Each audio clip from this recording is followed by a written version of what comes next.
early on, and again, he's failing to yield at this point with the CHP. The Baldwin Park CHP is in pursuit at this point, has taken over the pursuit, and it's continuing here westbound on the 210.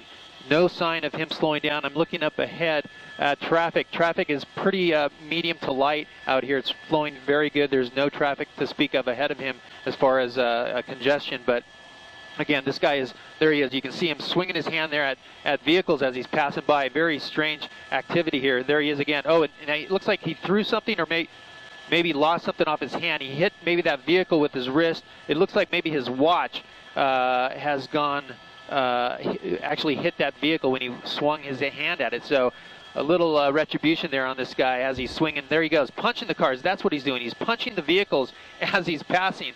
Very dangerous for the driver here on this motorcycle, but also, you know, for the people that are driving next to him, unknown to what's going on. All of a sudden, some guy on a motorcycle comes up and punches your car. There he is, shaking his hands like as if he maybe hurt himself. But again, I mean, this is self-inflicted punishment here, you know, to say the least, Sandra. Yeah, this is just a little bit crazy, Gil. It looks like, as you said, he's punching the cars, but then it looked like he was like playing the drums or something. Yeah, possibly. Now he looks like he's grabbing his chest a little bit there.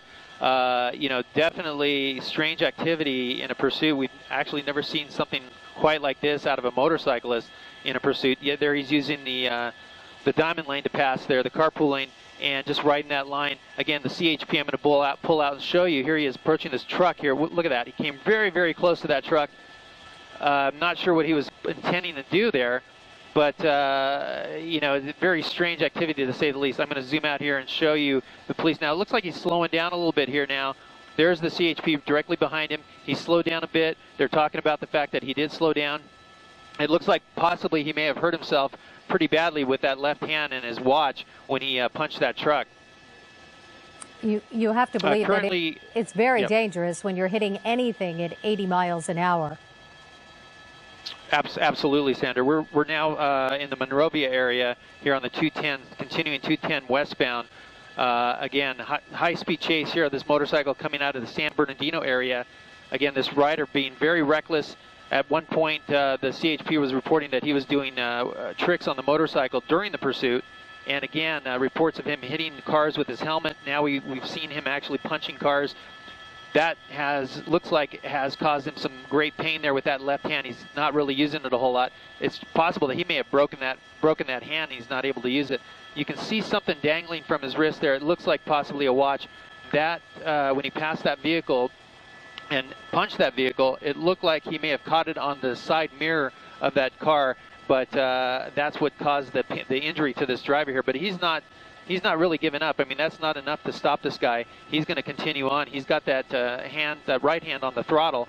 But this could be a problem if he needs to brake with both hands. Here he is looking backwards, checking to see if the police are there. And yep, they're not going anywhere. They're staying right behind you. So at this point, this vehicle, now he's slowed down a bit, coming into the Arcadia area, still in that carpool lane, going about 65 miles an hour at this point.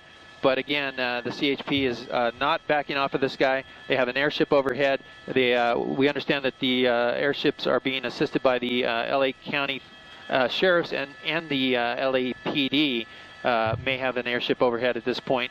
But it continues on through the Arcadia area, 65 miles an hour, 70 miles an hour. He picked up speed a little bit here. And I'm going to zoom out again and show you just the amount of traffic that's out here. He's backed off from hitting any vehicles with his hands at this point, and it's probably because it's caused him quite a bit of pain. But Sandra, as you can see there, the traffic is still flowing, coming into the Pasadena area very soon here. So he's staying in that car we were hearing and continuing his pursuit here about 70, 80 miles an hour now. We saw him slow down for a time and speed up, so he's staying in that carpool lane. Now, one of the problems with the motorcycle pursuit is the CHP really can't do a pit maneuver on this without seriously, you know, injuring the driver here.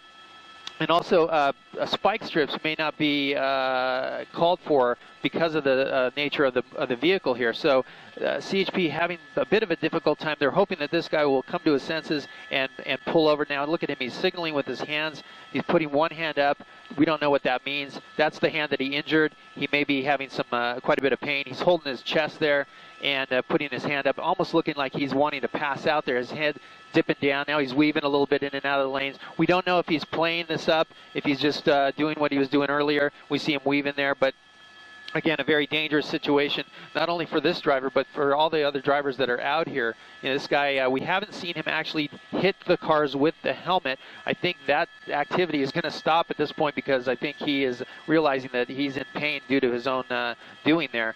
But again, this pursuit continuing here through the Eagle Rock area, approaching now the 2 freeway into the Glendale area. Looking up at the helicopters there, you can see him take a glance up at us to see what's going on. But again, they have airships overhead.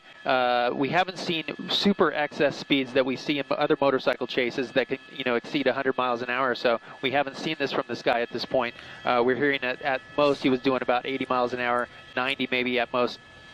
But again, the CHP just staying on it through the approaching the Glendale area now at this point. The speed's about, he's slowed down a little bit now, about 70 miles an hour. But again, he's having difficulty with that left hand. You see him put it on the handlebars there. And, you know, he may have an issue with braking with that hand if he can, you know, squeeze that brake or not with that left hand. So, Lena and Sylvia, very interesting pursuit taking place out here. Started in the San Bernardino area, and here he is looking back at police officers. And oh, he's making gestures to the officers there. I'm going to pull out and show you. Yeah, he's very agitated with those officers, you know, being very defiant, and just kind of looking back and forth, weaving back and forth on the freeway. I'm going to try to get. Oh, look at this. He's crossing all lanes. Go ahead.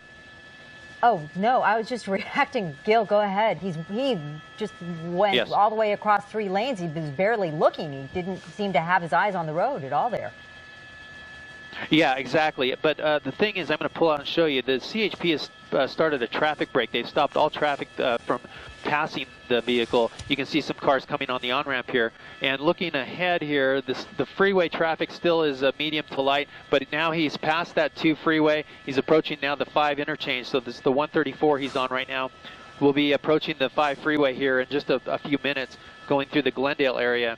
But again, just being very agitated, defiant with the officers, very aggravated, but you know, continuing on despite his pain, despite the pain he inflicted on himself by punching those cars. Still northbound on that 170 freeway, and a dangerous move there as he proceeded off the off-ramp there. Now he's looking at him. He's looking at his hand like he's in pain. That move must have caused him some pain there, going through, probably having to brake.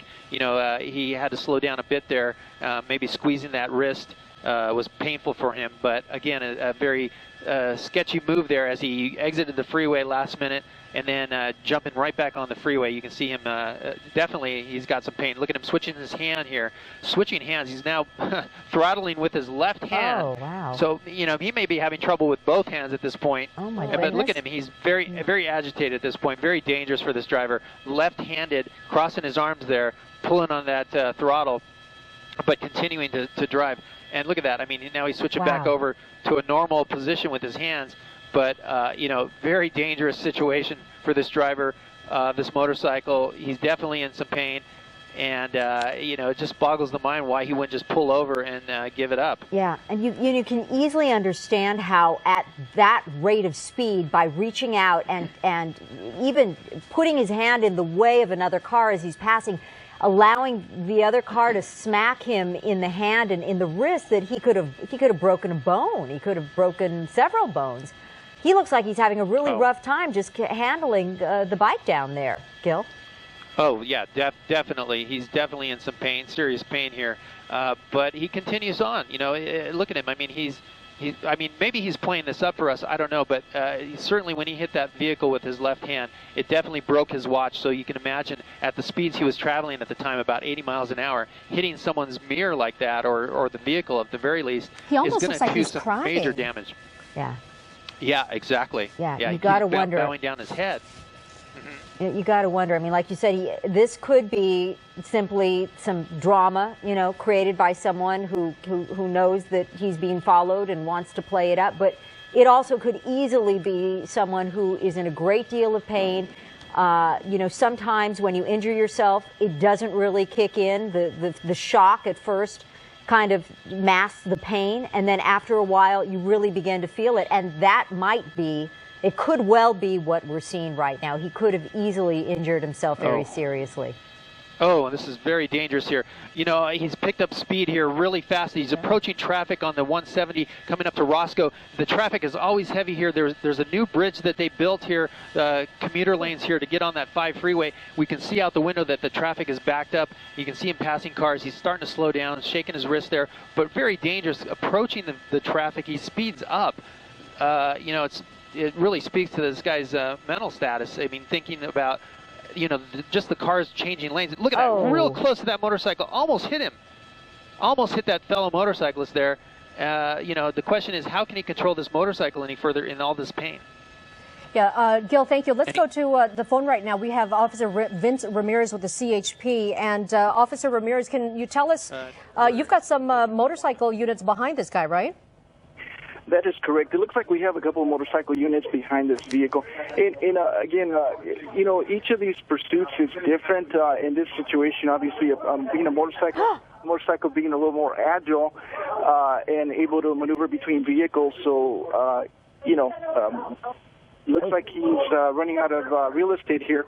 But Officer Ramirez, I'm so sorry to cut you off, but we're going to go back up to our Gil Levis and Sky 9 to tell us exactly where this guy is right now. He obviously went off the freeway into a construction zone of some sort. Where does this lead him, Gil?